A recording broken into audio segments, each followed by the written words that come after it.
Cheers, guys, and welcome to one more Beyond Tea. Tea time together. Tea time together. Global, worldwide tea with beautiful cups. And beautiful people. Sure, Sheila, you cannot have a cup. Yeah, Sheila has an air cup today. Cool.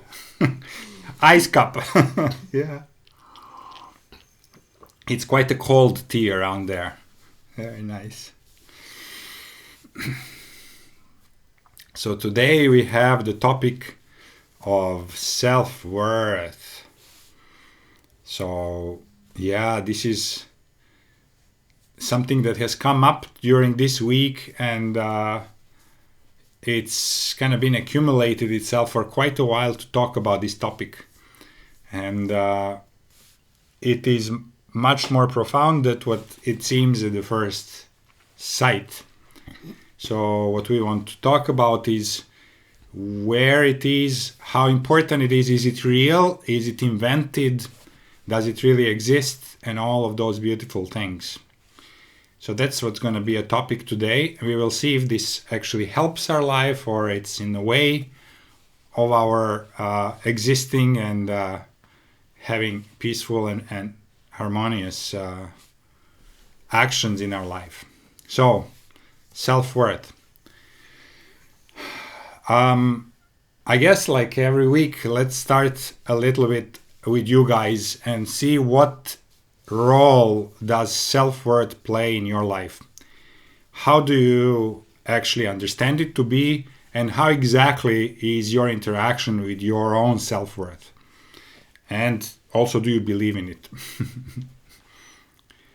So, yeah, I love that smile, Anne. Why don't you share what you think about self-worth? Yeah. Well, hello, everybody.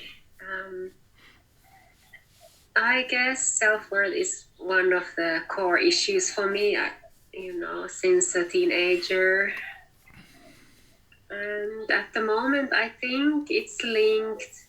Do I act in this reality or no? It's linked to the self-worth for me. Do I feel worthy enough to share my gifts with the world? Or how does it look like? Or the lack of it kind of prevents me to do what I actually love to do. That's how I see it at the moment. It has been a kind of a constant battle, thinking I'm less than others or comparing. And even if I value my gifts, there is something there that I just can't fully share. And I think it's linked to the self-worth, but that might be something else too, or mix of things. But I would say it's the self-worth thing. So. And I'm feeling very happy being me, but then when it comes to the social interactions and stuff, like I'm so happy and feeling worthy when I'm in nature and with animals, but then when I come to the human world, and especially in a bigger groups, I kind of step back and I start just witnessing and not being there. So that's what comes now. I'm just coming from the cacao ceremony, so my heart is like fully open. I have been crying, so this is a good timing to do this. Thank you for Thank you, Anne. It's a beautiful observation that it comes to play not when the animals are around, it comes to activate itself around people. Well, it is great insight. There's something to be seen there. Thank you for that reminder. Yeah, and for you guys who just joined, so the question is, what about self-worth in your life? Is it worth it? Is it, is it up? Is it down? Is it non-relevant? Does it exist? Does it not exist? What is your experience with your own sense of self-worth?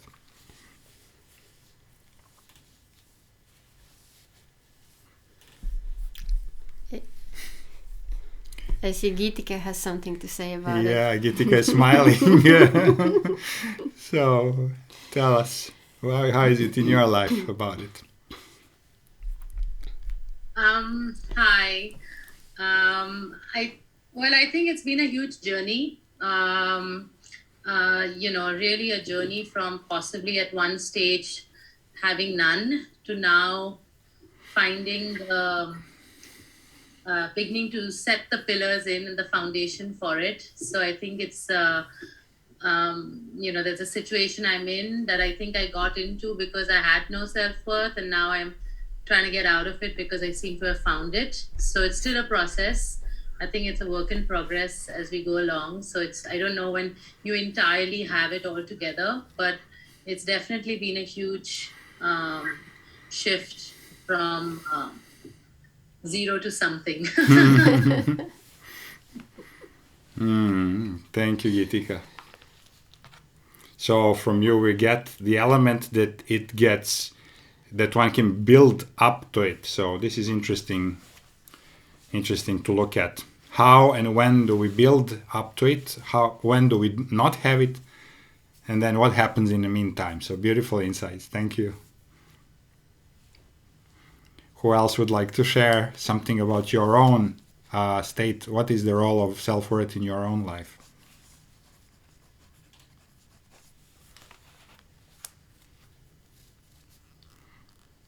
And also, does it change when you change environments? I actually kind of would love to hear from Beatrice. How do you experience it in Bali, and how do you experience it when you're back in Germany? Is there any difference? Good question. I don't think so, because I think it's an internal thing that you do carry around with you. There's a constant that doesn't change. What I notice is, in general, for me, where I am lacking some self-worth is that I feel sometimes I judge my own life in the sense that I'm not living a normal life. Like, in the past, I've had jobs, I lived that life. And I don't do that anymore because it doesn't make me happy. It makes me not be me.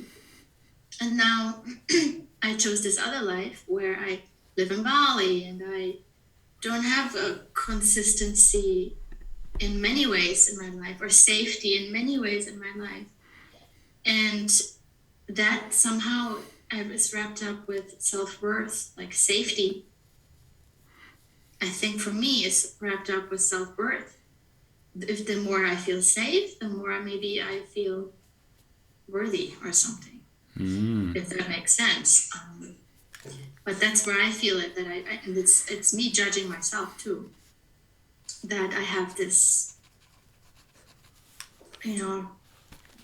life that, a lot of us have, that where, we don't have this consistency.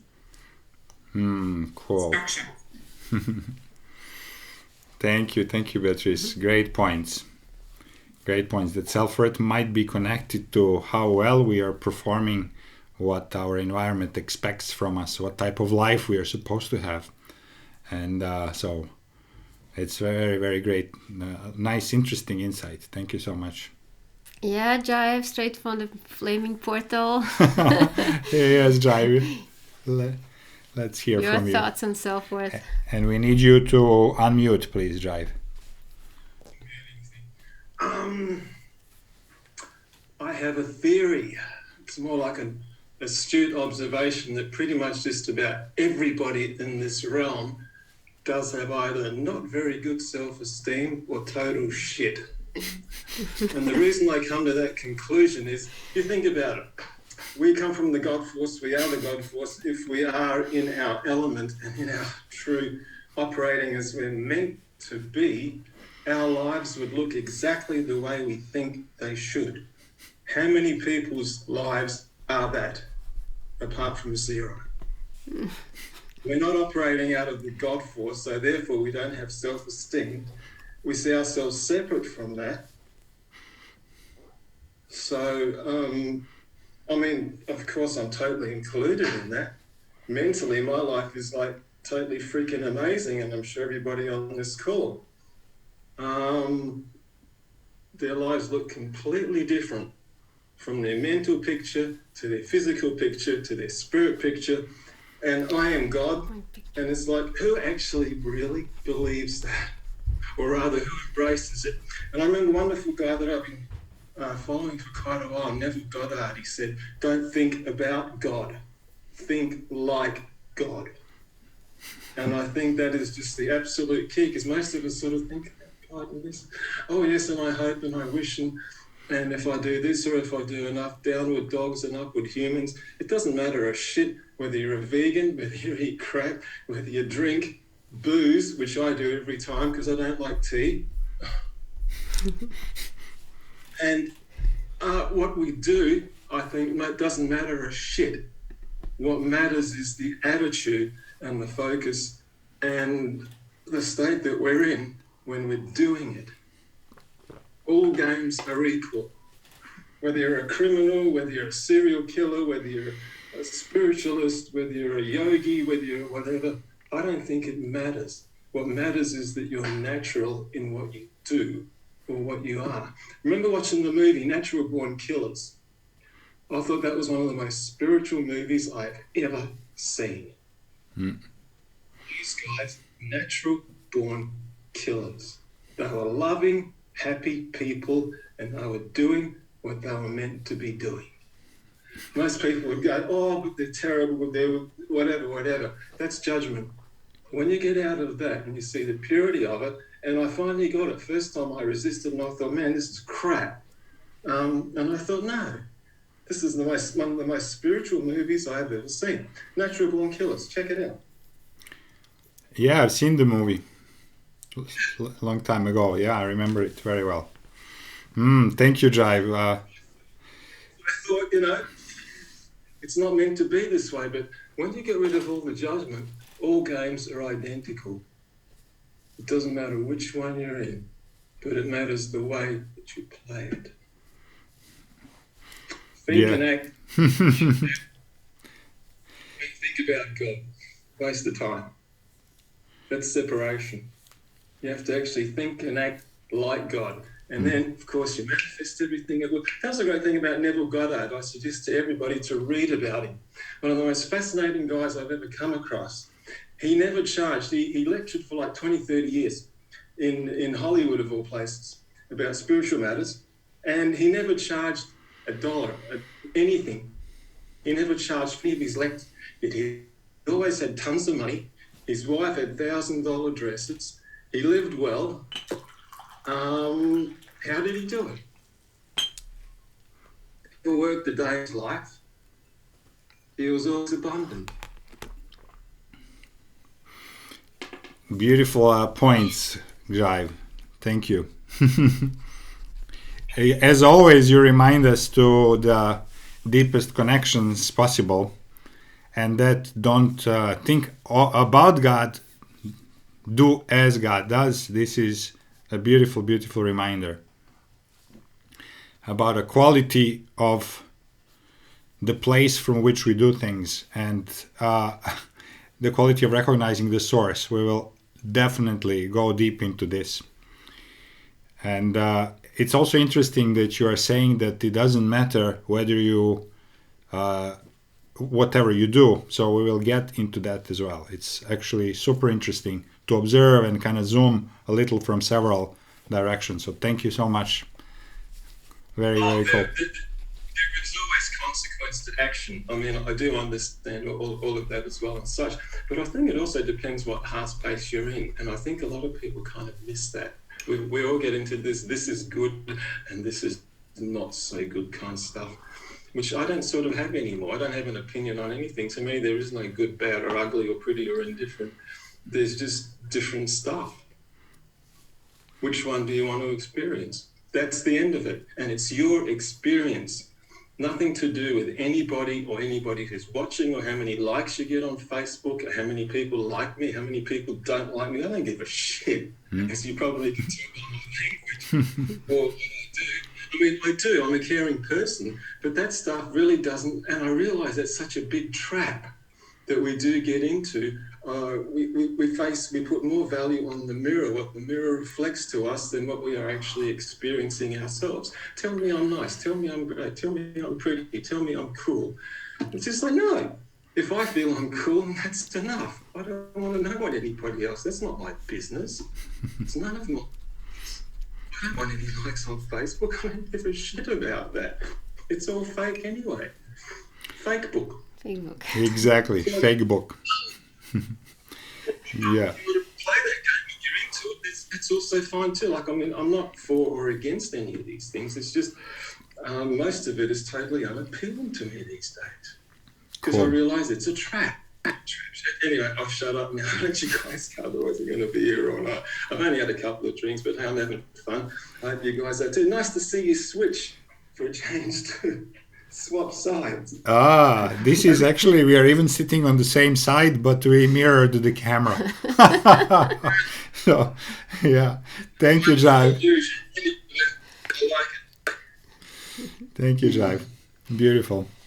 Beautiful hearing from you, as always, the wise insights. Yeah, you gave me the real kind of movie title, Self-Worth, Convincing the Mirror. Yeah, convincing the mirror, exactly. Nice. Who else would like to tell us a few words about self-worth in your life? What role does it play, and how important it is, and is it real? And Jive has pretty much explained very well the mechanics of how it works. We will go a little bit more into detail of why and where it originates. So how is it in your life, guys? Who would like to tell us a little more? Yes, Fabiana.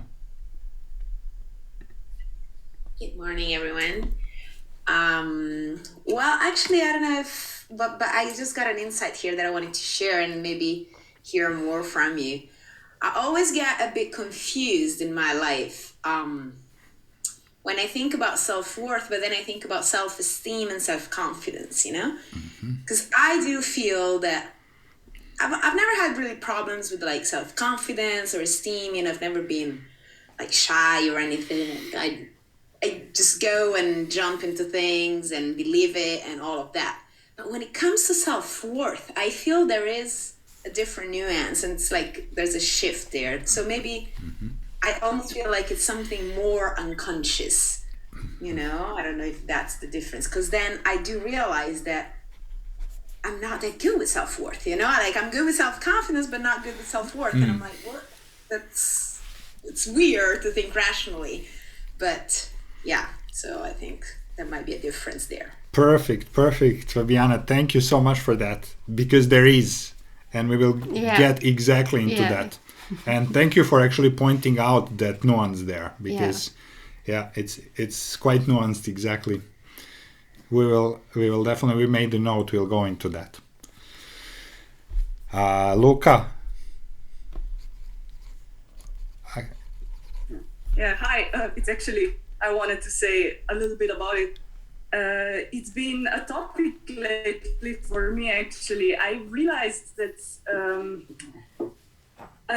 through the years, I thought I've built up my self-confidence, and that, you know, I'm a professional musician, so it's like very important to feel sure on stage and all of that. And I felt like I came so far, but just a few months ago, I had this realization, but maybe I'm not that far, because I feel like I'm not getting the opportunities that I should be getting, and I feel like the people don't see me as competent as I am.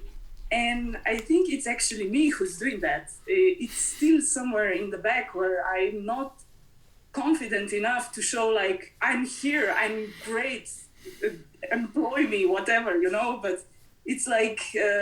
not projecting your not real projecting my real worth, something like that. So I've been thinking about it a lot and like seeing the patterns a little bit. Where is it that I make the mistake over and over again? It's quite interesting, So this topic is great for me. Oh, fantastic. And remind us just of your name, please. Anna Julia. Anna. Yeah, Anna Julia. Julia, okay, Anna Julia, beautiful. Yeah. Oh, great for that sharing, and especially important for a public person, right? Yeah. So, yeah, very, very cool. Which one is self-confidence, the one that we use on stage, and which one is deeper, the self-worth, out of which everything originates? Very, very cool. Thank you. We will look into that beautiful direction. So, would anyone else like to add another nuance to the question? Yes, Eleonora. Hi, everyone. Yeah, so topic right on the spot. Because, yeah, it's about, when it comes to like, okay, I have these inspirations and like a lot of ideas and everything, but then when I have to actually do it, like those last steps to actually start it, it's like all the good thoughts. Can I do it? Should I do it? What to do with it? It's like, is this for me? And this kind of roller coaster in my mind. And I think it's kind of connected with the self-worth because I know that I can do it, but it's not that connection that actually integrating it into my wholeness, so that's I think that's the key. Thank you. Yeah, exactly. How self-worth allows or doesn't allow us to do things. Yeah. Great. And Thanks. an interesting point also, what I think that I have and how I think that I should be, so we should be one, we should act from the divine source, but for some reason I don't. And where is that reason? So that's another part that I'm hearing coming from there. So thank you for that beautiful insight, Eleanor. So I guess, such a cool dog there with the Gitika beauty. Okay, then let's dive right in and dissect a little bit what is it that we call self-worth. But as you very nicely pointed out, it's not just self-worth, it has nuances. It's self-esteem, self-confidence, self-worth, and ultimately self-love. So they all kind of are a little bit nebulous in our system because we don't kind of clearly differentiate, because we've just lived with this abstract criteria for all our lives. But they are different. And we can take it from the lightest ones, which are self-esteem and self-confidence. And as you very beautifully pointed out, Fabiana, the self-esteem, you don't have issues of self-esteem, because what is self-esteem? It's your estimate of your capacity to interact with people. Your self-esteem is you really estimate through the experience of how well you will be received in a society. So if it works mostly well, your self-esteem is quite good, because you estimate that every new person that you will meet will also respond to you in kind of open and inclusive ways. So the low self-esteem is when the estimated chances of positive connection are very low, because it's your luck with people and interactions is spotty. So self-esteem is mostly about being received in, from the group, from the family, people around, how they estimate you to be worthy of interaction, and your estimate of your own worthiness, probability of how it will go. Yeah. And this is trainable. This is a criteria that's actually really easy to get around, because you can get the tools, you can speak the right way, you can look the right way. You can get a public speaking course. Yeah, and you those can kinds of things. you can train your self-esteem like really, really easy. And the other side of self-esteem is self-confidence. How confident you esteem yourself to be in a given situation. So how confident you are in relationships, and it's not a fixed criteria. You might be confident about your capacity of making new connections, but you might not be confident in your ability to deliver speeches, contents, your public speaking, or performing. So confidence also is based absolutely on events. Every area you can be confident in your professional capacity and absolutely not confident in when it comes to romantic relationships, or confident with men as friends and then not confident with men as lovers. So you see, it's not a general constant criteria that would be universal for everything that you do. It's more of case by case based on evidence. So self-confidence is built on evidence that a certain thing works. Repeatedly, you do the same thing again and it works. So it builds self-confidence. Yes, I can do it. Like, for example, public speaking is a good example, because the first time there is a mix of low self-esteem with no confidence, and more you do it, more it gets easy, and more both criteria kind of jump up in that particular area. But even here it's interesting to point out that some kids from the beginning actually are super self-confident, when like as kids we had guests and the adults come. Some kids are just, like outgoing. They flow with the events and with people, and with people they know, people they don't know. It comes naturally for them. At some point, it starts getting actually questioned. And this is what we want to look at. Where is this point where we start questioning that? Yeah, self-confidence is something that we all have to begin with. It's a given feeling until it has been kind of broken, because how we thought we would react to the world, well, it didn't match our picture, as Jayev said. And when it repeatedly doesn't match our picture and expectations, then those indicators of self-confidence actually go down. And after a couple of failures, well, they are completely down to the ground. Luca wanted to add something about this? Yes. Apart from being a flutist, like a performer, I work in a music school, so I work with kids a lot. And one of the main parts of taking lessons in a music school is also, of course, going on stage and performing what you learned. So I observed with children that there is, like Vittoria said, there is a specific moment when they start experiencing the stage fright. Mm-hmm. And in my experience, it looks like that the reason for that is before that moment, the kids don't really think much about the consequences of their actions. So they just do it. They don't think what the outcome will be. And then at a certain point, this is the beginning of adolescence, actually, they start to perceive themselves as really separate from other persons. So they start experiencing this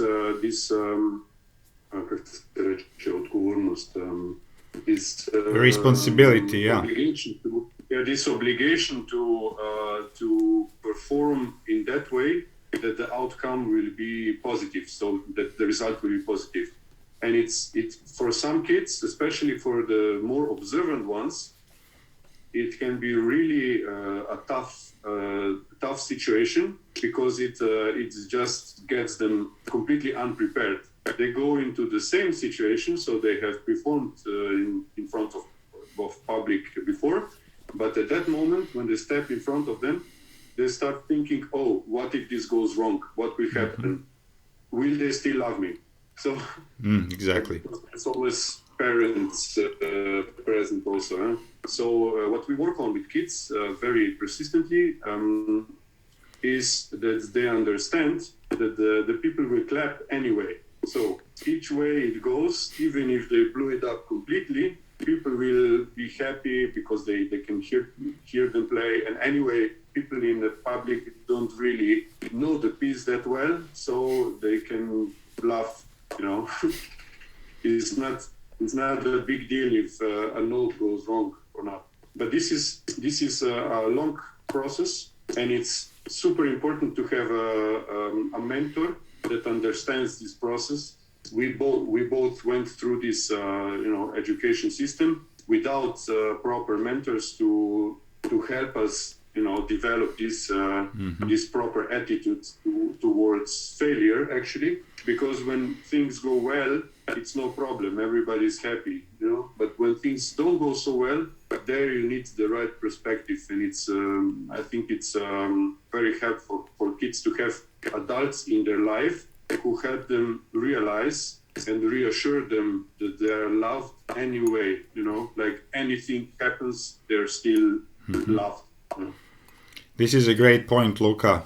And I know very, very well that, since I also went to music school and later on I studied jazz for a long time. And actually that difference from actually how classical music is taught and how jazz is taught, they're completely different psychologies in the approach to music. And it's super, super interesting. They're teaching us exactly about this particular topic, among other things. So when the time comes, I will actually point out how they are different.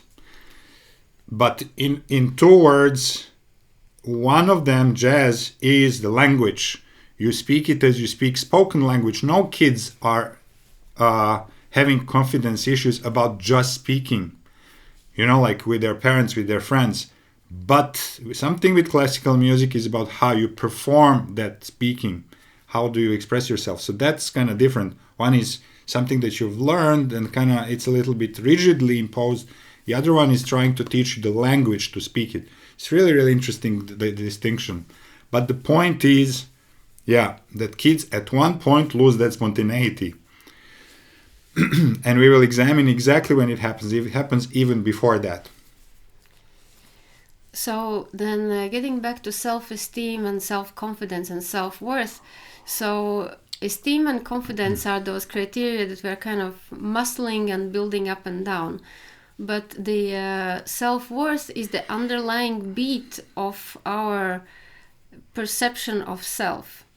We can't directly measure it. It's a feeling. It's a feeling that makes us that results in confidence or non-confidence. It's a feeling of how we fit in the world, of how we sit in a collective, how we feel about ourselves, when we wake up. Self-worth is a permanent baseline.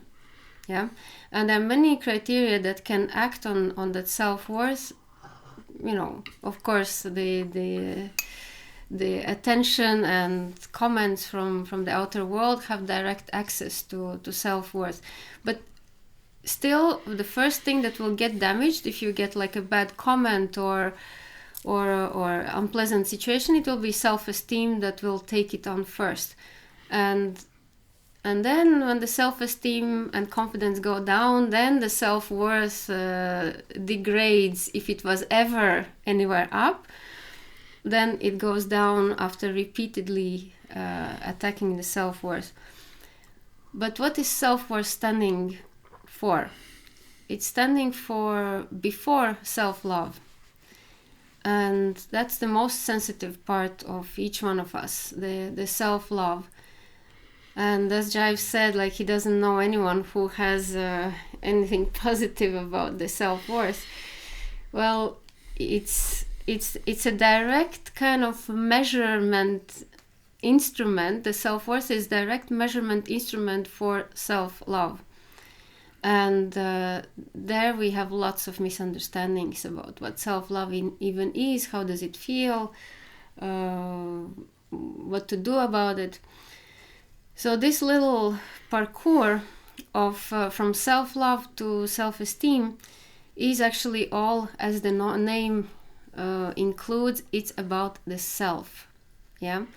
And what is self? The self is the one that we perceive as a person in the world, in the society.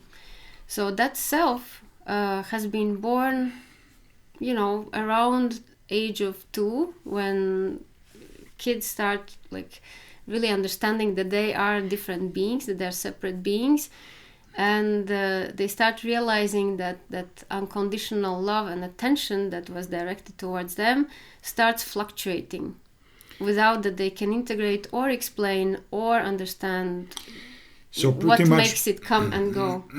Yeah. So pretty much up till 2, whatever baby needed, baby got right away because it was completely helpless. So we spoke about this in one of the previous T's, that mechanics, how it happens. Yeah, at Hole in the Heart. That before 2, the baby cries, we immediately run to its help. It doesn't know how to communicate, and we don't really know what's going on. So we are there immediately to offer food, offer shelter, offer consolation, everything. So in a way, the child kind of feels that there is support there at every moment, and that's only for children that have grown in normal families with parents who are reasonably caring. But something happens at 2. At 2, the word no is starting to be taught to them. And that is a huge tragedy for every one of us. We had this huge tragedy that we learned that there is also no. But no comes from 2 people who are our entire world, which means that my life is at stake, my survival is at stake, because people who are my whole world are saying no to me. And this is super traumatic. This is when we start questioning, so what did I do wrong? Why is it no now? It must be something about me. That's one part of the question. The other is, what's wrong with the world? The world is not responding to me. It's an unsafe place to be in, and I'm not safe in this world as I am. So this is where the first seed of that self-worth notion is being even seeded, because before that we acted directly from the divine source, and we never questioned anything. It was all in a flow. This is also the moment where children learn to kind of speak and express themselves, and they're hyper attentive to every micro expression of the parents, because this is how they learn to imitate sounds and everything. So there is ultra attention paid to the slightest change in parents' mood, withdrawal, disapproval. All of it is super amplified, and together with the development of language, they can also understand critics from the parents, like, you are not good, be a good boy, eat your porridge, and all of the commands that are given, but it's almost without the context. So the child perceives it super directly. Of the disapproval is, I'm bad. That's super directly, and it goes straight into subconscious. I would like to point out one more nuance that happens a little about this time and a little later, but around this time, that ties to what Luca was saying. And this is, up till a certain point, children just express themselves. They dance, they jump, they kind of make those flips, and we are all at awe. Oh, how cute they are, how beautiful. Look, he has made a flip. Look, he has said the first word, all this.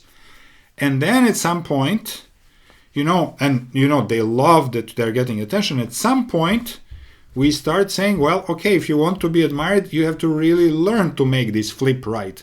If you want to kind of pretend like you're dancing ballet, well, now there's something to learn to improve those skills.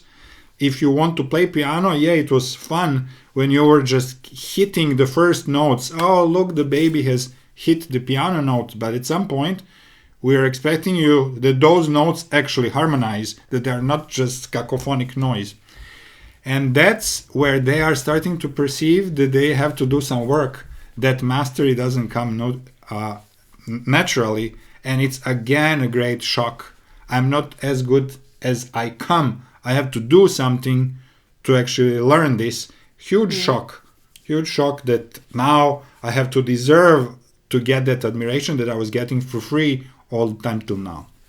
Yeah, it's a shock and it's a disappointment, and it has its reason to be, because that's how we evolve past hitting one note. So this is actually what makes us move forward. But what stays from that learning process is this deep confusion about how uncontrollable that attention is. So what is included in self-worth? What are we trading there? Because it's even the word self-worth implies some kind of currency. So, and there is a currency that we're trading through giving or not giving someone self-worth. It's the attention. So every relationship that, I would say every or almost every, like of course rare exceptions, but most of the relationships are actually working with, do you give me, how worthy you make me feel, that much I will want to interact with you. Of course, like it happens in a fraction of a second, but when you meet someone and they're absolutely not interested in what you do, well, you say like, well, this is not an interesting person for me to be with. Yeah. Except that everybody is more or less concerned about themselves and their poor self-esteem and self-worth. So they just don't know how to give that to others because they're lacking it themselves. So all of the kind of mental manipulation books and how to make friends in 5 minutes books, they will tell you in order to get what you want, like like attention and recognition, you have to give it first. So this is a very well-known technique. Pay attention to whom you talk to, and as a result, you will be perceived as a cool person to hang out with because you managed to give someone, to make someone feel worthy and interesting and cool. Yeah. So it's a currency, it's a trade it's an agreement between people to gift attention. And women know how extraordinary it is if a man like suddenly gives 100% of attention, beautiful words, flowers, roses, and attention, how extremely uplifting it is. And then when that attention goes away, we have other set of problems that appear. So all social interactions are pretty much based on trading the attention and how much attention you can get from the person and how much you give it in exchange. And this, of course, is the fake currency. The real, it's the currency that is connected to the fake perception of that self-worth. Because, as Jive has mentioned at the beginning, we are, like divine beings who channel the energy from the source, and there shouldn't be any currency going on. But this is kind of how it starts getting perceived. It's perceived that there is an exchange of currency. I give you this performance and I get the currency of your attention in return. Mm-hmm.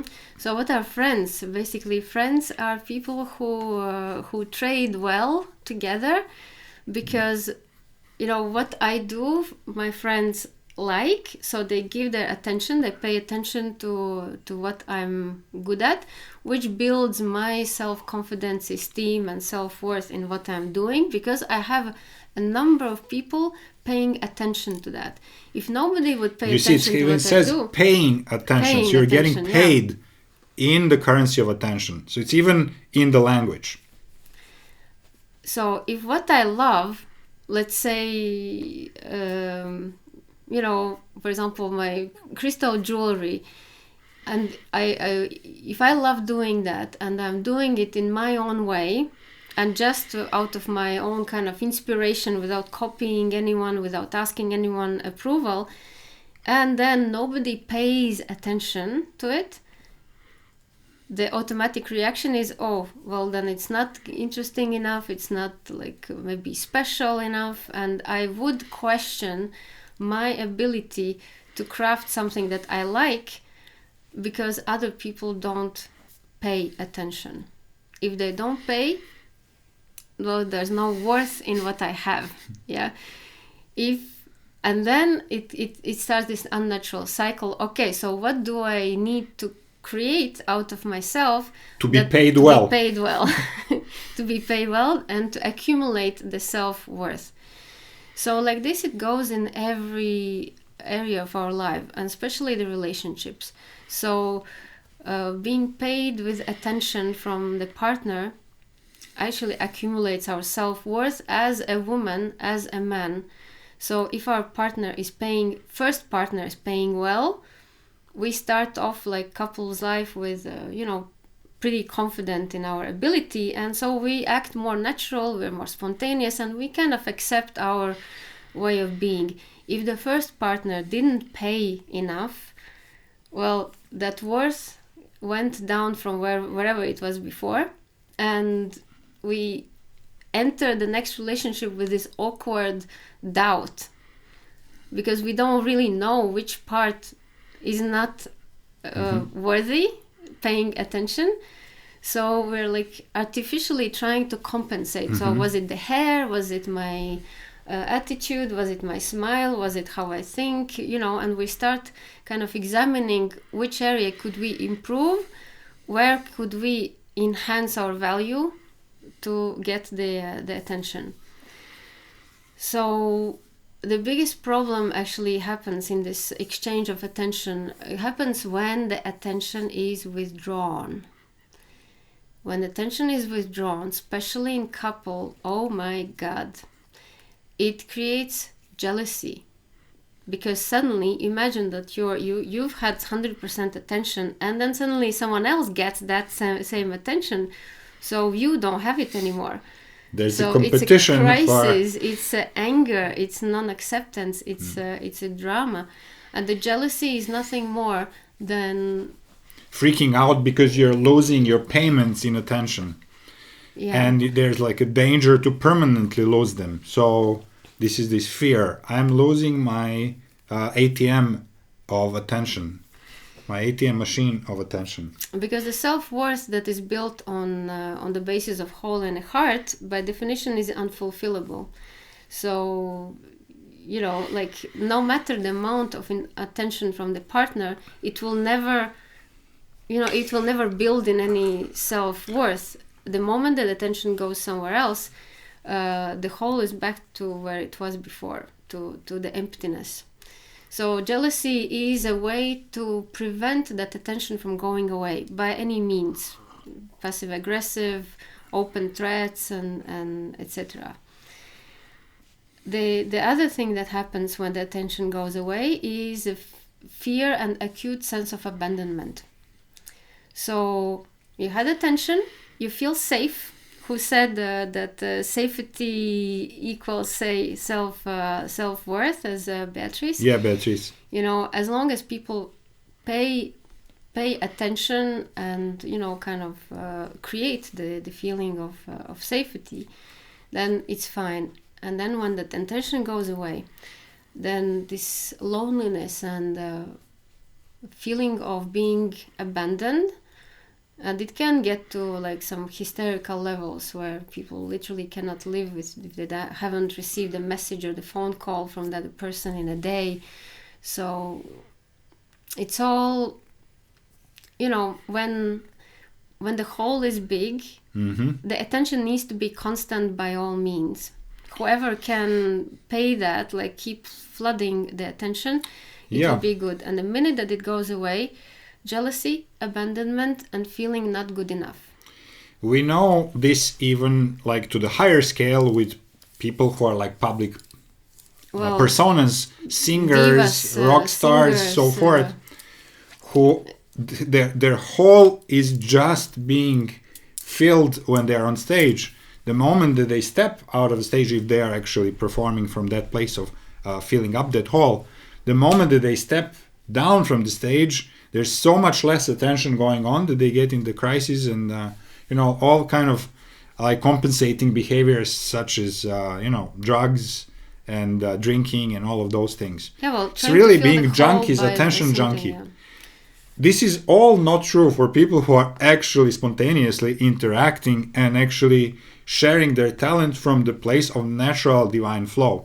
And this is super interesting. I wanted at one point to make distinction how it should also be presented as these children who are learning music or learning any type of public skill. But the point would be always to understand why is this person, from which point is he playing music or she? Yeah. Is this from the point of getting the confirmation to get like social benefits and stuff, or is this person really talented and there's something magical that they can put in the world if we allow them to muscle their talent so that their body is not in a way? So that's the huge question. Why are you doing what you're doing? From which place? Jive mentioned this at the beginning as well. From which place are you doing this? Yeah, how? Not what, but how. And attention is addictive. For beautiful women who have received tons of attention in the peak of their beauty, the aging is very difficult moment because that kind of attention that they were used to, well, is fading away. So what to do about it? People who have been at the peak of some kind of beauty pageants, well, or celebrity because of music or anything, the moment that attention goes away, if there is not a solid foundation of the self based on self-love, well, it all, as high as it has taken them, as low down below, it erodes the ground. And there are people who are master manipulators, and they really know that this unspoken currency of attention is what can bring them anything they want, literally anything. This is how men kind of get any women. This is how women get any man, by applying this, pretending that they're interested. Yeah. This is like Dale Carnegie book, How to Win People and Find Friends or whatever. It's based basically on that, like fake interest in others. So it's all known that this is, flattering and fake interest is what creates so-called friends. So why that self-worth even would matter that much? Yeah, That's and why do we need the attention? Because as who beautifully said that it's also a barrier to how much we allow ourselves to be, to do, and to explore our authenticity, because we have to always think whether that will be worth something for in the world. Like Anne said that she has a personal value for her like talent and voice and singing, but then when it comes to converting into the currency of the world, then it's not sure anymore. So what happens, the lower the self-worth and self-esteem, the more insecurity about us as a product, because when it's something you make, it's still not quite you are not on stake, you are not on a judgment scale. But when it's something that is you, your voice, your performance, your expression, that becomes very, very sensitive, because it's directly connected to self-love. It's directly connected to your even existence in this world. It's very, very wrongly pasted together, actually, because it shouldn't be that way. Yet it is. For most people, the collective questioning their personal talent is directly equal questioning their being, questioning their right to be on earth, questioning their fundamental existence, etc. And that's why it hurts so much. This one is very important for you guys who are music educators. Where is that connection made, that performance in front of the public is connecting to the child's self-worth? This needs to be separated, because child has intrinsic self-worth however they choose to express themselves. But how much they have muscled their hands is how much they're going to be physically obstacle of the divine source to express through them. So these two things need to be decoupled from one another. They have performed well if they have kind of trained their dexterity and are not in a way of the flow of music. If they have not trained dexterity, it's not that they are not worth it. They just haven't trained the dexterity enough. They need to kind of retrain it. But to tie it to the public, how the public is responding to them is maybe a wrong thing. Because then they are kind of perceiving that how public has perceived it is kind of the sign of their value. How public has perceived it, it totally doesn't matter. Public can be there, they're there just to simulate some sort of concert experiences. But what children need to understand is the divine source is always running through them, and they are trying to be flexible enough to not be the obstacle. So how can we decouple that, the experience of the divine flow, from reaction of the public? Well, decoupling is pretty easy. I'm not what I do. Yeah, exactly. So I am a sovereign being, and this is what I do. It's received, not received, received with applauses, little less, or completely off. But it should never be stuck together. Even my voice, or how people feel my voice, I am a sovereign being. I am not my voice. I am not what I sing. I'm not what I show to the world. It comes through me, and it comes through me. Yes, that's a fact, but it's not me. It's not who I am. My words is not me. I can combine words. I can say one sentence that you guys will switch off your cameras and never come again.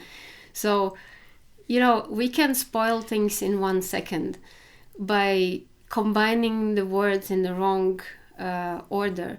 So if I identify myself with what I say, and I say something that freaks you out, and you just never come back again, then I would feel personally kind of in failure. But if I do not identify myself with the words, I'm responsible for what I say.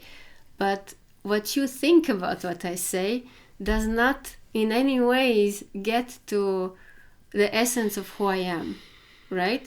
So this is the difference of how much we identify with anything that comes through us, and how much we attach importance to what comes through us. Be it words, be it any kind of performance, product, or other competence.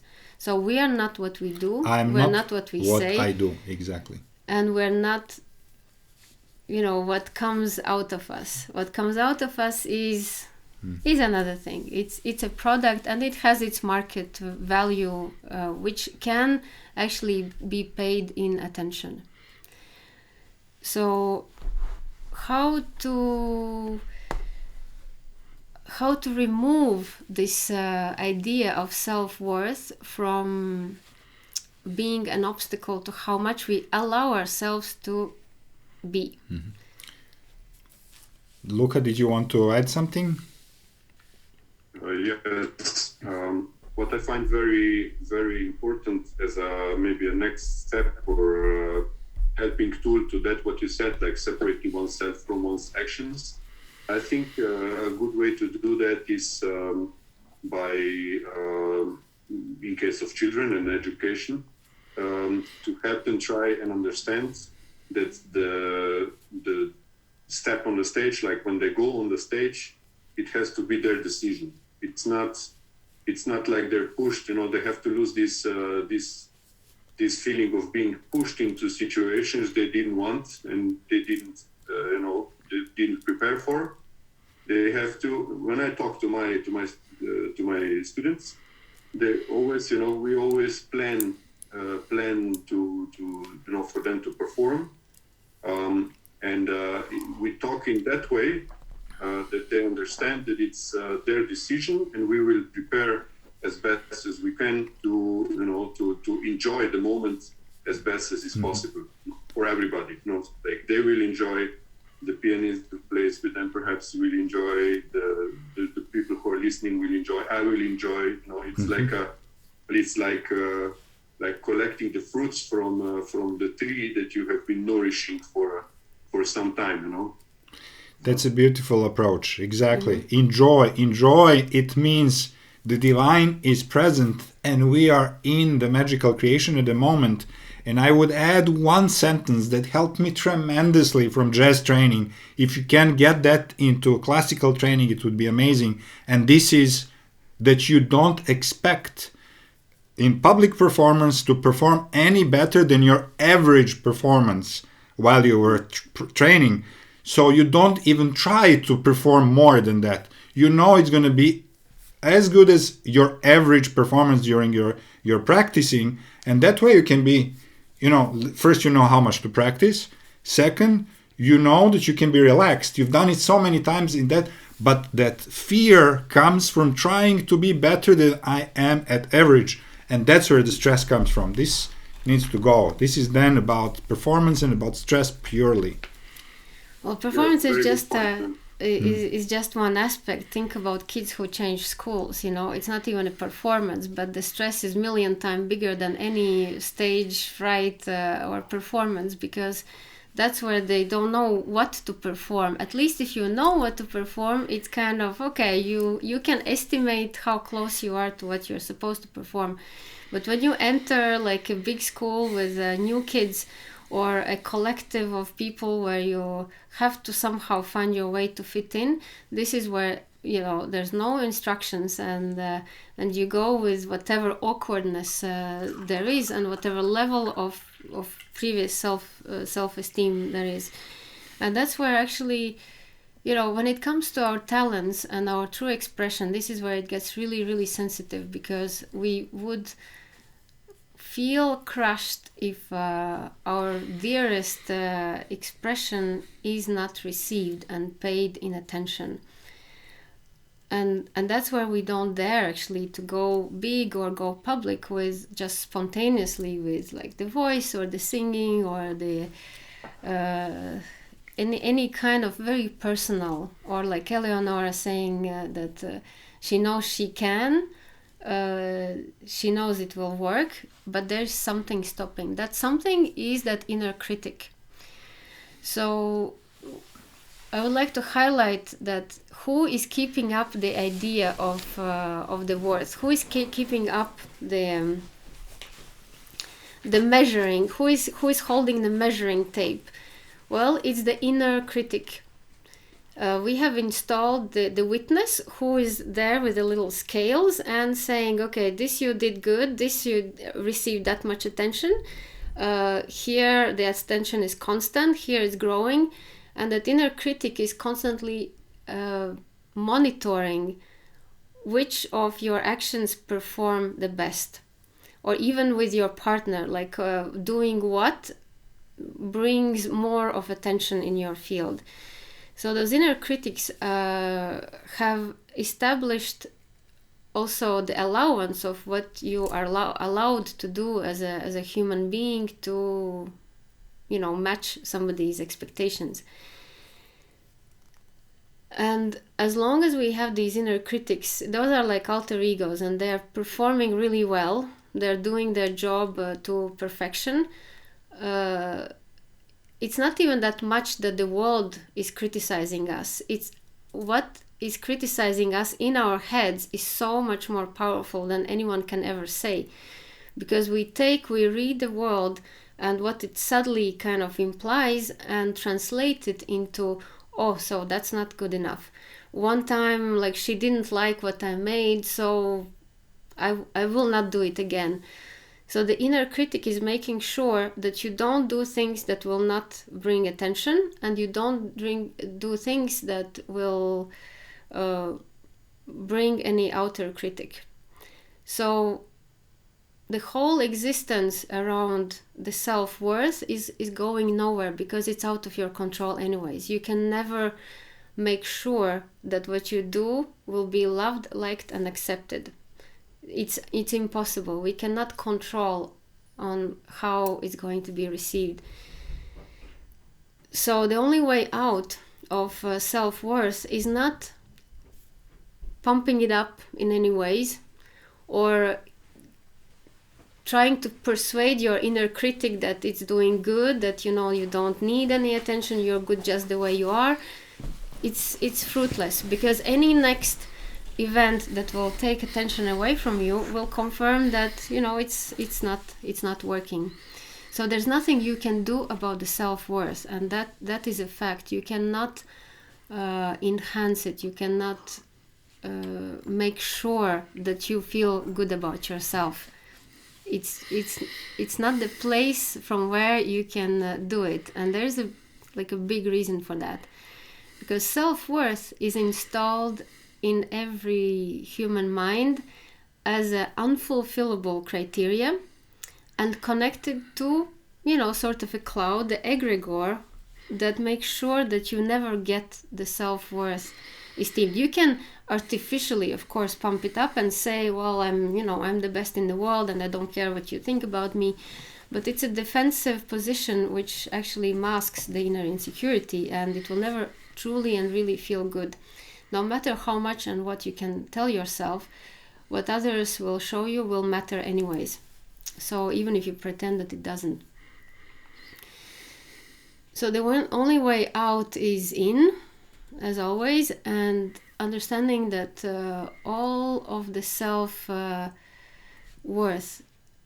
is connected through our minds in a big network of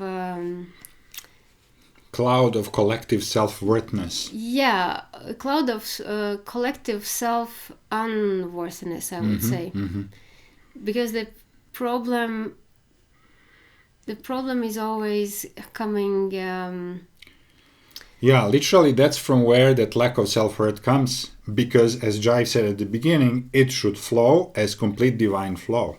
What is even there to be estimated whether we are worth or not? We have intrinsic worth. If there is a question whether we have that worth, it's connecting to that cloud of insecurity of all collective human insecurity that was infused there. So that's something really to ponder. Mm-hmm.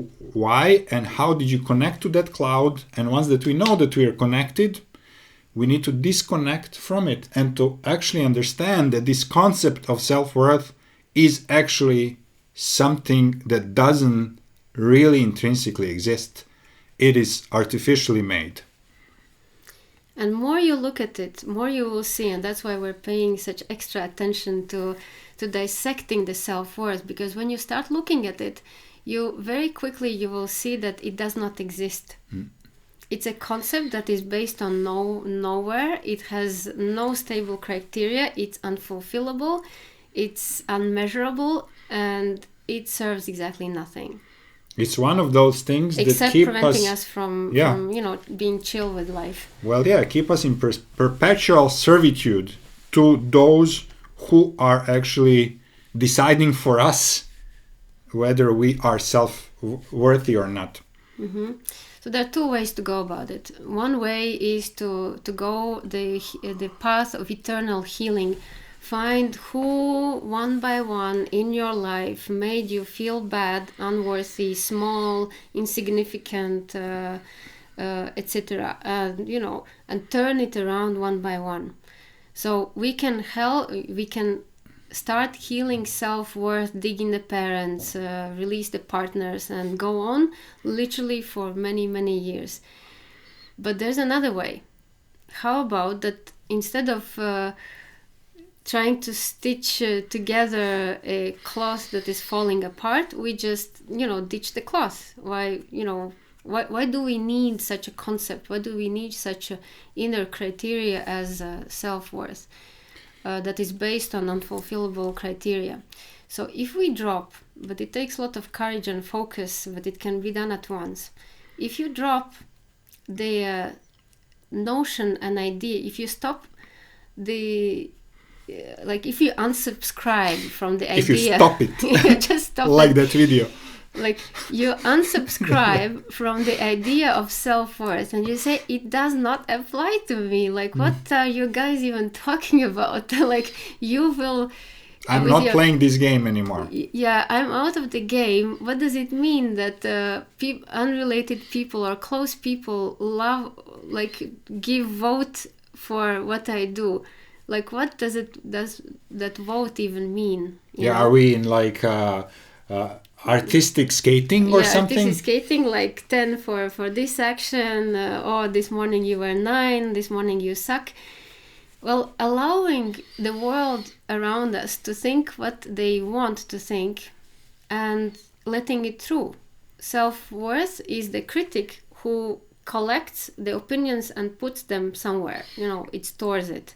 And then makes a accounting bill with the sum of total of this much how you were liked and this how you were not liked.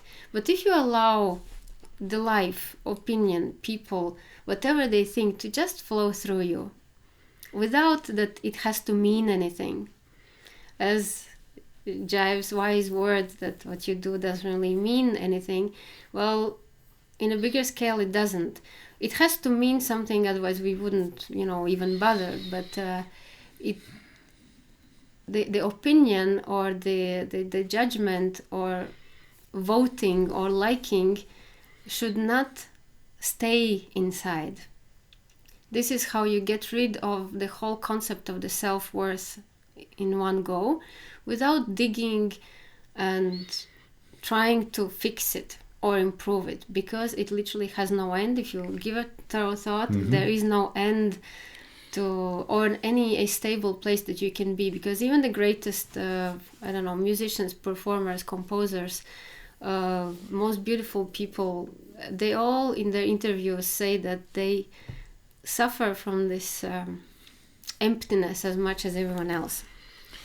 So it's something really to ponder about, that this actually does not exist, guys.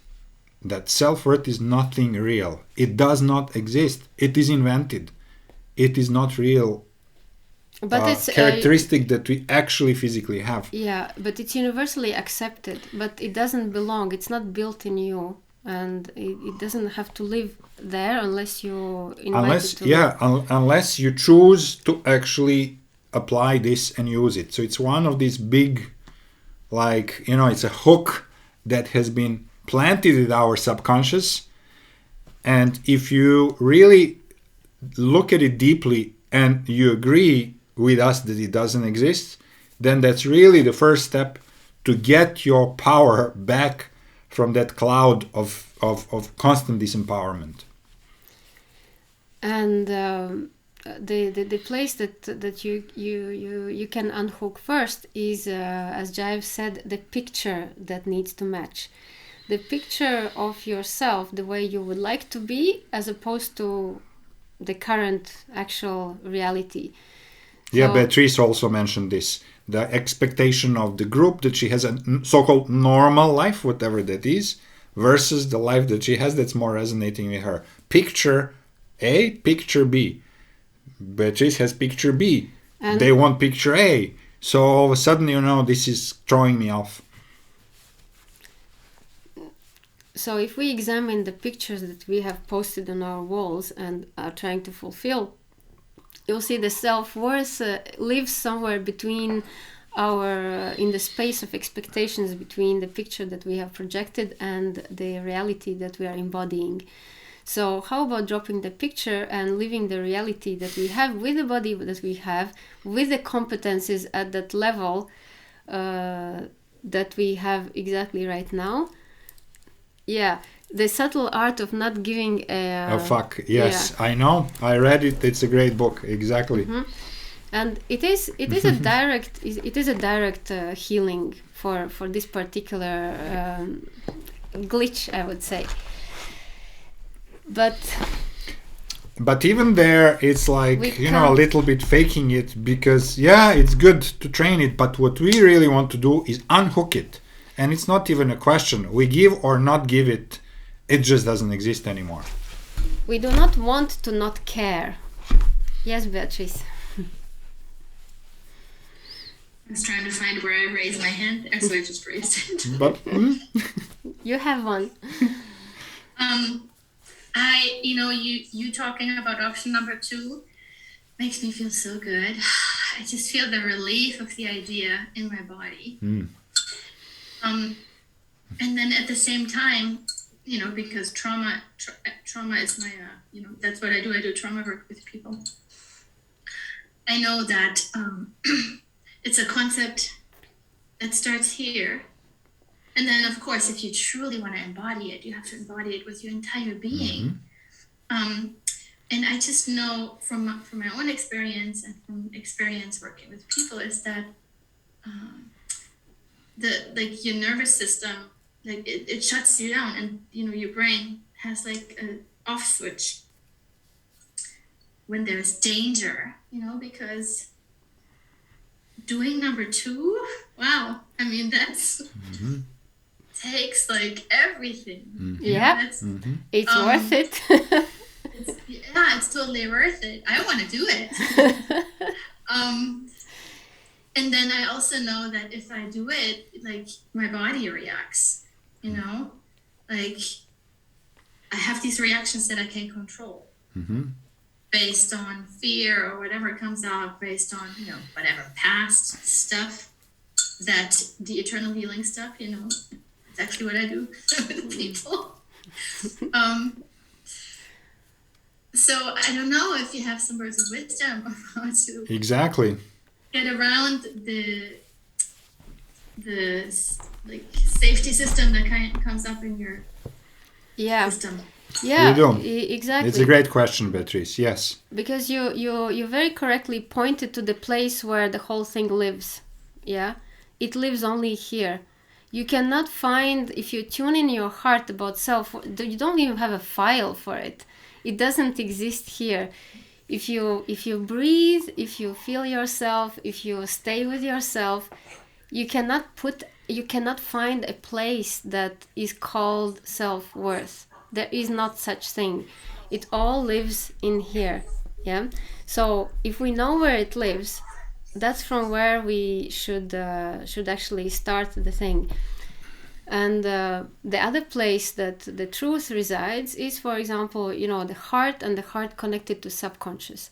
So the way number 2 of unzipping the suit of untruth of whatever kind of self-worth there is, unzipping the suit, taking it off, stepping out of it, it requires to be replaced with something much bigger, something that your whole body, mind and heart will accept instead. Yeah, this is the whole self-worth is the interface to deal with people. It is an artificial suit. It is a an alter ego. It is really a suit. So tell about the energy, the trauma part.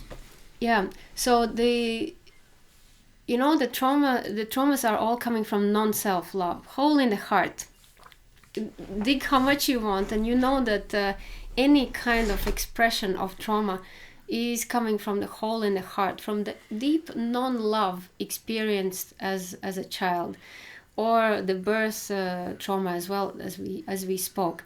But if it comes from there it needs to be filled. That hole, as we said, needs to be regrown from within.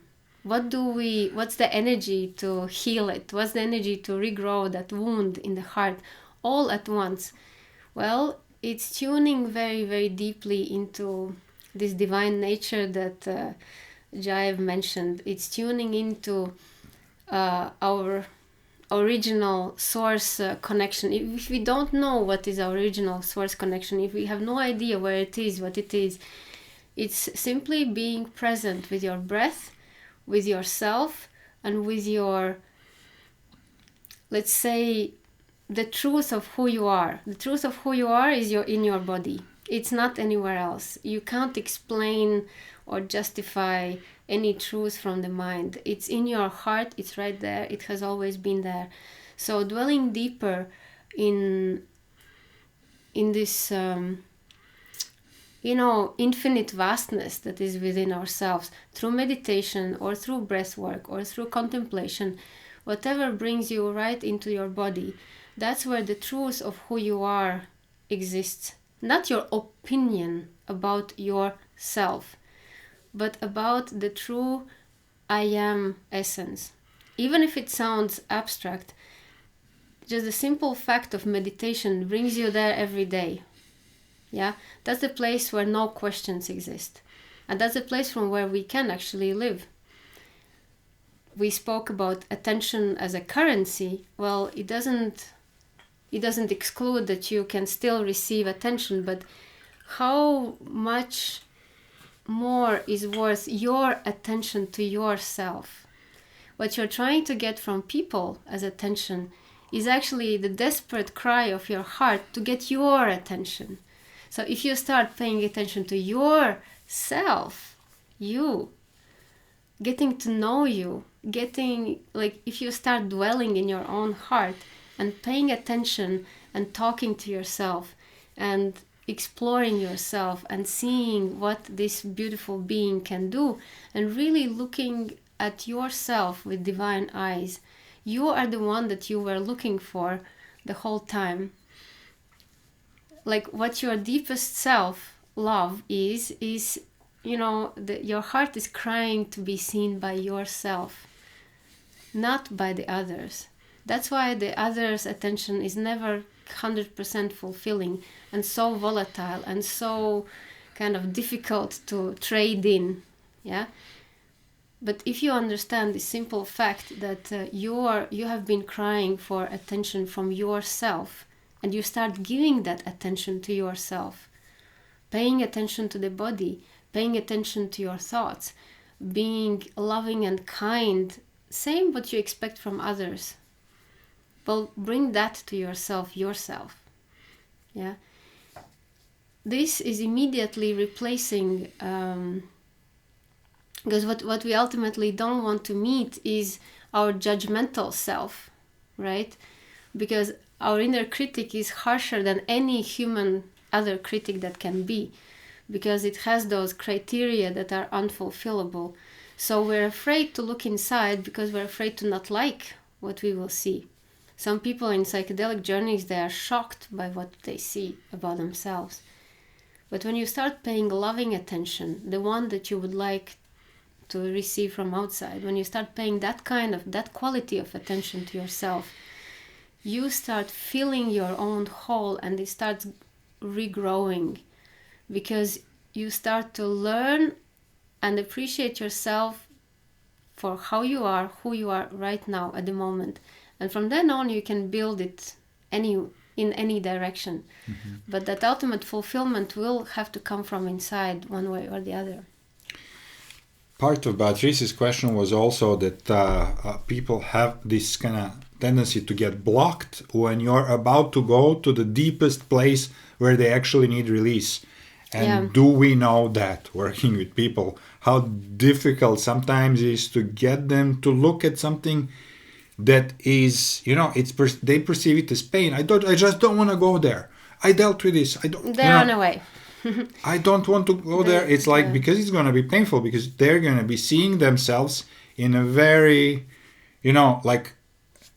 poor light, to say the least. And maybe also despising themselves for being that way, but this is moments and we are over. It is unplugged. So, part of this inner work it's huge. Like what you're saying, Beatrice, I agree. It's huge to see things like this because these are huge unpluggings.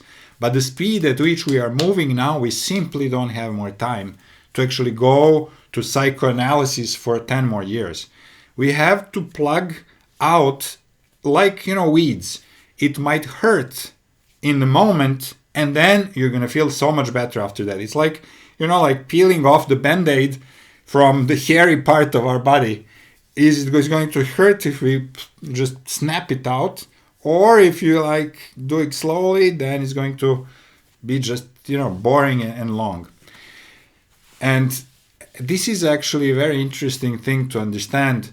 We don't have to avoid unpleasant situations. We have to understand that part of this work is going to be unpleasant. It's not all going to be effortless, as like we would love to see it in New Age. It's going to be a little bit of an effort. But that effort is totally worth it because the life is going to be so much easier after that. So if something is deeply implanted in our subconscious mind and there were consequences of us living in that for so many years, it might be a little painful to remove it. And then it's going to be so much easier, like throwing up. Well, all trauma are stored in subconscious and subsequently create our reactions to situations, people, and etc. So where it has been seeded, it can be removed, except that we don't, we can, but it's not very efficient to go for individual events that have created the low self-worth. What we want is to actually replace the whole misunderstanding, and it is truly a misunderstanding. Everything that we have thought bad about ourselves based on somebody's opinion is a misunderstanding. We have misunderstood others people's pain and for their judgment about ourselves. For ourselves. It does not concern us. If a wounded parent yells at a child, well, it's a wounded parent yelling at a child. It does not mean anything about the child. It's one-sided, biased, non-objective perspective about a divine soul, a divine being. So if we manage to collect all the misunderstandings of all opinions that we have ever received being thrown our way, and we can replace that with a concept big enough that makes all the wrong opinions obsolete, that's where the most profound work is. And it's, well, as Jive said, thinking like God. Well, imagine for a moment that you can think like God. Would God care or not care about what people say? Would God try to please someone to get attention or not? Well, probably it wouldn't, because it doesn't need it. Because what? Because it is its own source of everything, right? So it creates people, it creates relationships, it creates the feeling about everything. So how about trying on these concepts of if you are creator of the way you feel, yeah? Like if you feel bad, well, then you need to be fixed. If other people feel bad about you, they need to be fixed, yeah? So how about letting that responsibility to whoever thinks whatever they want up to them, including you taking responsibility. If you feel bad about yourself, well, that is your problem, and you're going to fix it with the superpower remedy of thinking like God, Well, unplugging first from that leak of that cloud of misunderstandings, everybody's low self-esteem, self-worth, and then going back to actually thinking like God on every day's level. It's literally, checking with every action, every thought, everything we do. Am I really living up to who I am? Am I just gonna believing those misconceptions still? It's really, we need at some point to implant a observer. instead observer. of inner judge and critic, well, give him a new job to observe how information that's coming your way is turned into self-sabotage. Basically, it's just information. It doesn't mean anything in itself, but the judge turns it into a judgment about yourself. The observer just notes and observes that, something has been said my way. Well, okay, and off it goes. Yeah. When you try to think like God, you understand, okay, the currency that we all live by is attention. How difficult are you trading your attention? Are you giving your attention to receive some in return? Are you able to truly pay attention to other people? Are you able to gift them some of your precious attention? So if you think from the God mindset, well, you will understand that it's very easy and very effortless to make other people feel interesting, because you would genuinely care about diversity of life, and you would have the right questions and the right way to see the person where they're at. But the difference this time would be, if you're acting as God, you are a neutral observer. You're not doing it in order to get some attention back.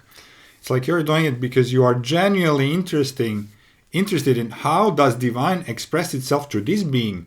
How does divine express itself from this being? It's like, it's so amazing. I mean, it's expressing through all of us in a unique way, and then building the big mosaic of how the humanity actually expresses themselves.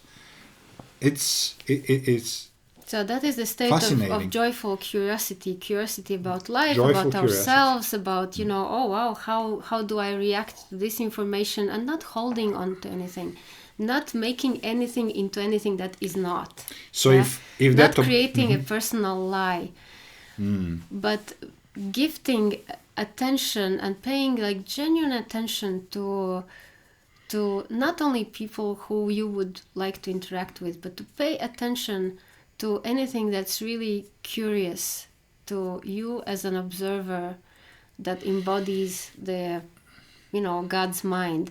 And you'll see that the first immediate effect that you'll get is a lot of attention in return, because people know, how important can be one little genuine attention or comment or being seen, just something that warms the other person's, low self-esteem or heart.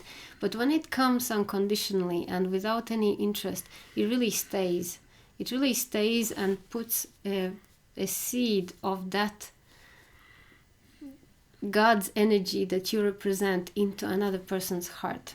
So this is almost like a remedy to what has been happening to us since pretty much March of 2020, when the big separation has started. It is like the remedy of giving somebody your genuine divine-like attention, and like witnessing another being for, their amazing expression of the divine sources they are. This is what is kind of getting back to kind of honoring who we really are. Mm-hmm. It's really beautiful and highly needed.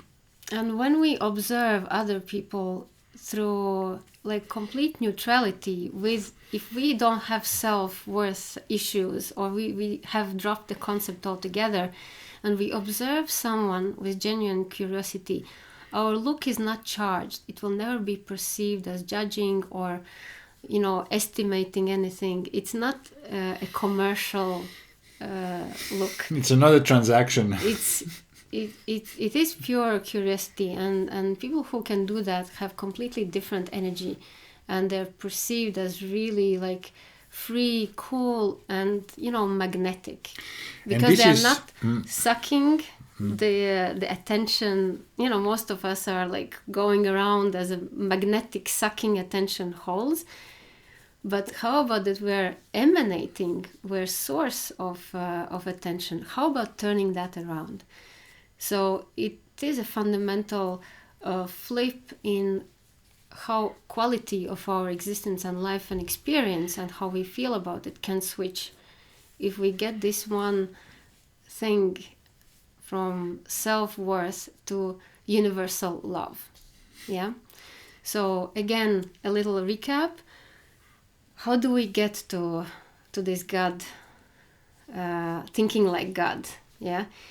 It's by getting into the door of non-existent self-worth, understanding that it's non-existent, dropping the suit, moving into the self-love, and understanding that self-love is nothing else but you yearning to meet yourself, being looked at yourself with pure, neutral, divine, accepting, loving inner look and smile, and bringing that joyful curiosity, and and bringing that expectation from outside mirror back into you see yourself. Who wants to be seen is you, wants to be seen by you. And that's all there is about self-love. It's really nothing more, because that fundamental coming home and being witnessed with neutrality and not with the usual kind of observer, judge, and measurer and critic, inner critic of, playing out in our heads, bringing it into our hearts, saving it in our hearts, dropping it down into our subconscious mind, and completely declaring peace with oneself. If you manage to declare peace with yourself at the subconscious level, well, none of these questions will ever come up or be alive, because you have declared the peace with yourself, and you're no longer in war about what you think about yourself, right? And it's such a comic situation. What you think about yourself. Why would you think anything about yourself? You just be with yourself. You just live with yourself. You smile with yourself. You create with yourself. And in that regard, yourself is enough for any kind of situation. And if you want to gift yourself to other people, to the world, then from that space, it doesn't really matter how much is paid in return. And when Jive mentioned the guy who was rich and had expensive suits and gave lectures and took nothing in return, well, because this immense potential that opens from the subconscious can only come through this perfect alignment where you are in peace with yourself. And then anything, any kind of capacity becomes available to you. Anything you want actually will just come through you without effort. In the last tea, when we spoke about the subconscious mind and like immense field of miracles that it is, well, it's there, it's always available, but there's this little door which opens when you're in peace with yourself, in harmony, in perfect alignment, and just grooving within yourself. That's where life starts bubbling. That's where miracles can actually come to surface, because you are finally not standing on your way with your own random judgments and stories. So, big thing, not so complicated, a little bit complex to understand. But if you take the topic and meditate every next time that you think you are trading attention to accumulate self-worth, every time that you catch yourself doing that, think, is it worth it? Is my self-worth worth it? And if is not, the concept worth it altogether? And if not, then unzip the suit. Yeah. Recognize that it was all a bit of a mistake and misunderstanding. Yeah, disconnect from the cloud server. That's it. And be welcome to meet yourself.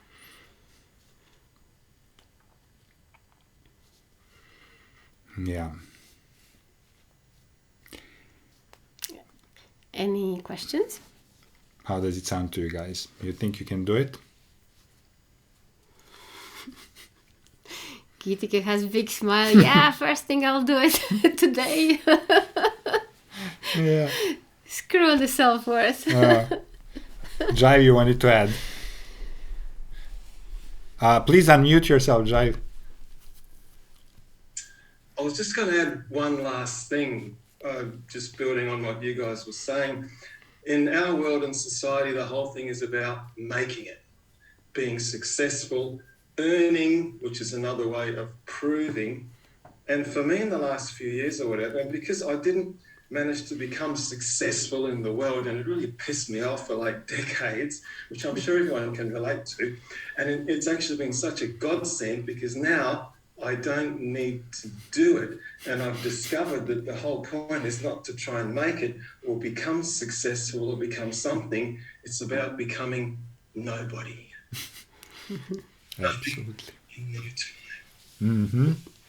Absolutely. You can do it genuinely, and I haven't quite wrapped it totally, but I do have moments or days or even weeks of it where I'm actually happy doing that, and I don't have to prove anything to anybody. I have no friends, and I love it. I spend most of my time on my own. I play music with a friend or two, and I'm as happy as a pig in shit. And this is like the first time that I've been able to do this for like ages and ages in the last couple of years. But the whole trick is to becoming nobody. Mm-hmm. You can happily do that and not have to tell someone what you're doing and post it and take pictures and do all this stuff which we're supposed to prove. And you can actually sit with it and not do it and not even feel like doing it because you're busy having such a fucking great time. Mm-hmm. Exactly. Yeah. When was the last time we had a great time? I look out the window, I play to the boats, to the beach, to the birds that are on my balcony because I've given birds, and that's enough. Nobody needs to see me. Nobody needs to know what I'm doing. Occasionally I do perform and stuff, and that's also fine. So it's not negating things, but it's not that I have to do it, which I nearly killed myself about 20, 30 years doing. Mm-hmm. Beautiful, Yeah. Drive. Thank you for that. Exactly. And nobody is the platform from where you can become just anything you want, because you're not attached to any particular picture that you need to fulfill. That's where the fun starts, actually. It's a big question. I love these questions. This is like Jive is also a musician. So, like, from where do we create? Do we create this music to get attention? Or are we channeling the divine that is wanting to channel itself to us? And we have to be really serious and honest. Maybe it's not, like maybe, I wanted all the attention and maybe music is not for me. But if the music is for me, the way you groove. Exactly. And, if music is for me, I can do it on my own, in my room. There's no one needs to be there. If I'm able to really love it just in that environment, then really this is meant to be my expression. And then I'll do everything to get myself out of the divine by muscling myself so that my physical limitations are not the obstacle, and let the divine flow through.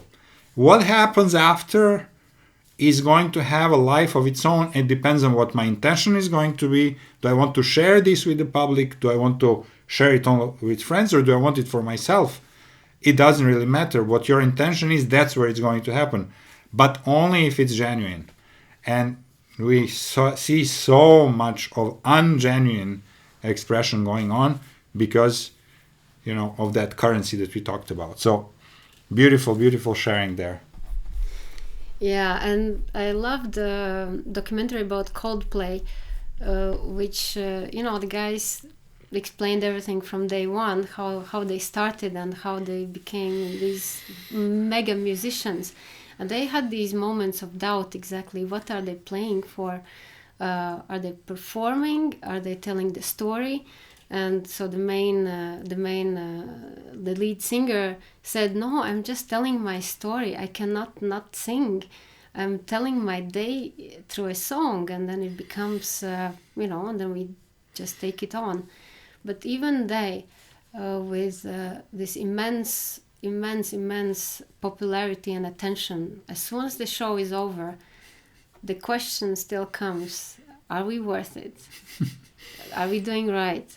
Do we continue? What happens if we mess it up? Because more the attention, the bigger the responsibility and the risk of losing it all at any given moment. And risk of actually getting addicted to it, getting addicted to that attention. Yeah. So these are the things to ponder on and really closely examine where do you stand with full kind of honesty and integrity in things that matter to you, that make you feel in a certain way. And always remember that whatever makes you feel in a certain way, well, you are the problem, and you need to address that what within you makes you feel in a certain way. We like to say, I feel it, I have to deal with it. I feel, I deal. Yeah, and it takes a lot of pressure off other people who are supposed to make us feel in a certain way, and then angriness when they don't. So pay attention to your attention, where it goes, and how much you need it from the outside, and how much you can actually give it to yourself. Like Eleanor, how much attention you can give yourself to make your projects happen.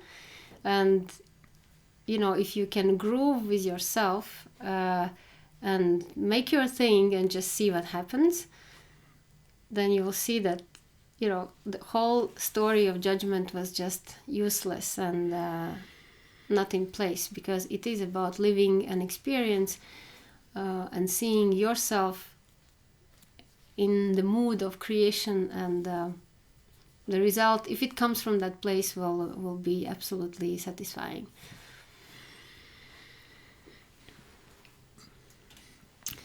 Voilà, that's what we had for you for today. If you have any other questions or comments, or you'll get right into dissolving the self-worth.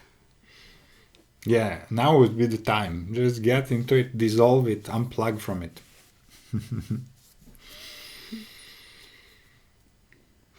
And even the slightest thing, never ever put it back into anybody's hands again, right? If even just that, understanding that nobody has a power over what you think about yourself. In yogic literature, there are several concepts connected to this. They call this stepping into the self. They call it samadhi. Most of you probably know the word. And there are two kinds of samadhi, according to Patanjali, for example. It's a very well-known author of interesting script about yoga. And these two kinds of samadhi are called sabikalpa and nirvikalpa samadhi. So sabikalpa samadhi is like a momentary experience of self in let's say in a fixed position. So let's say in a practical manner, you sit down and your body is completely still, and you manage to make all your other bodies still also. So you get sort of this moment of transparency. So all the parts of you, like come together, and you can see through, because otherwise the picture is blurry. So when you can see through, this is called an experience yourself with the big S. This is called a sabikalpa samadhi. And then there's another step in this. So by repeating this experience of sabikalpa samadhi, so this experience of oneness, one comes to it's like to popping this bubble forever, and it's called nirvikalpa samadhi. And this is a situation where you step out of this, let's say, yogic posture, or you don't have to be still anymore. So you're moving, but you're still in total connection with this self. So you don't lose it anymore by performing action. And this is a process. I mean, it can be an instant thing, but for most of us, the process is like, it's a longer thing. So it's you have to struggle a little bit, but it's so much worth it, I think. Luca, even one experience, yeah. Have you experienced it or not yet, any of those two states? I have experienced Savikalpa Samadhi, but not in that manner. Even in this Samadhi is can be also defined in several like steps or stages. It's not one stage.